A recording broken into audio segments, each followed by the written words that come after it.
નમસ્કાર મિત્રો, સ્વાગત છે તમારું આપણી આ યુટ્યુબ ચેનલમાં, જેનું નામ છે ગુજરાતી જીકેની જમાવટ.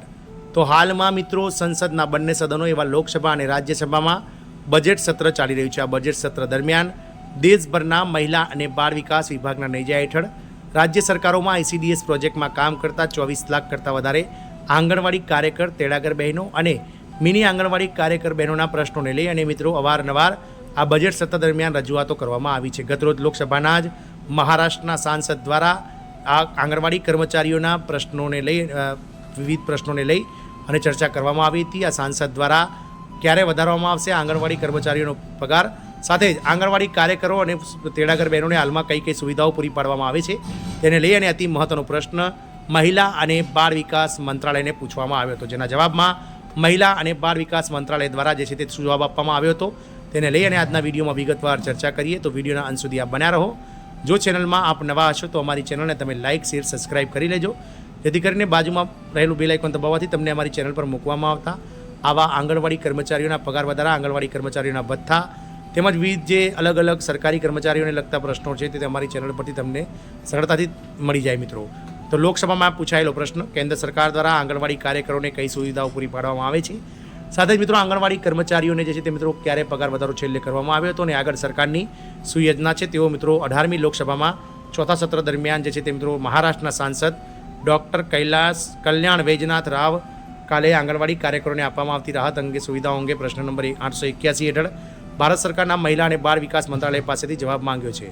ડૉક્ટર કલ્યાણ વૈજનાથ રાવે કહ્યું હતું કે આંગણવાડી કાર્યકરોને કઈ કઈ સુવિધાઓ આપવામાં આવે છે. સાથે તેમણે એ પણ પૂછ્યું હતું કે શું આ આંગણવાડી કર્મચારીઓના જે છે તે માનદ વેતનમાં વધારાને લઈ અને સરકાર કંઈ પગલાં ઉઠાવી રહી છે કે સરકાર પાસે આના વિશે મિત્રો કોઈ પણ જાતની મિત્રો રૂપરેખા તૈયાર છે કે નહીં, તેને લઈ અને તેમણે મહિલા અને બાળ વિકાસ મંત્રાલય પાસે જવાબ માંગ્યો હતો. સાંસદે પૂછ્યું છે કે શું સરકાર આંગણવાડી કાર્યકરો માટે સામાજિક સુરક્ષા લાભો રજૂ કરવા અથવા વધારવા માટે પગલાં લઈ રહી છે, અને જો હા તો આવી પહેલાંની વિગતો, અને જો નહીં તો તેના કારણો શું હોઈ શકે તેનો જવાબ આપે.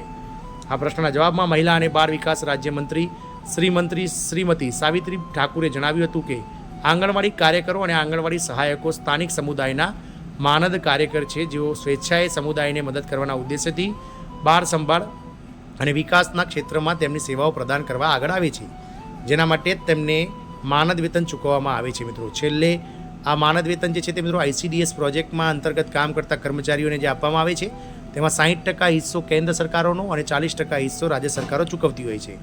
રાજ્ય સરકારો હાલમાં જે છે તે મિત્રો 100%ના ધોરણે કરતાં વધારે જે છે તે મિત્રો ચૂકવી રહી છે, અને તે પ્રમાણે રાજ્ય સરકારો મહિલા અને બાળ વિકાસ વિભાગના નેજા હેઠળના કાર્યો પણ આ બહેનો પાસે કરાવી રહી છે. કેન્દ્ર સરકાર દ્વારા ગત વર્ષ 2018ના ફેબ્રુઆરી મહિનામાં વધારો કરવામાં આવ્યો હતો, અને ત્યારબાદ પણ મિત્રો સરકાર દ્વારા નિરંતર જે છે તે આ કર્મચારીઓને અલગ અલગ જે ઇન્સ્યોરન્સ છે, સાથે જ મિત્રો પ્રધાનમંત્રી યોજનાઓનો જે લાભ છે, આયુષ્યમાન ભારત યોજનાનો લાભ છે, વગેરે જેવી જે લાભો છે ત્યાં કર્મચારીઓ સાથે જોડતા સરકાર જઈ રહી છે અને આ કર્મચારીઓને લાભાન્વિત કરતી રહી છે. આંગણવાડી કાર્યકરો અને આંગણવાડી સહાયકોને પ્રોત્સાહિત કરવાના ઉદ્દેશ્યથી વિવિધ પહેલ શરૂ કરવામાં આવી છે, જેમાં નીચેની યોજનાઓનો સમાવેશ થાય છે.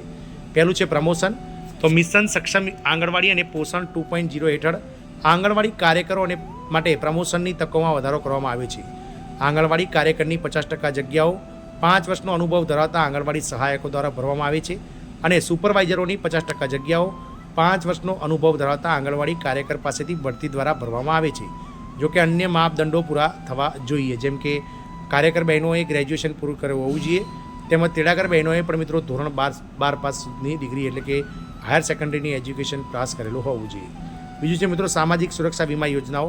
તો પ્રધાનમંત્રી જીવન જ્યોતિ વીમા યોજના હેઠળ 18થી 50 વર્ષની વય જૂથના આંગણવાડી કાર્યકર્તાઓ અને સહાયકોને ₹2 લાખનું જીવન કવચ કોઈપણ કારણોસર મૃત્યુ સહિત જીવન જોખમ પૂરું પાડવામાં આવે છે.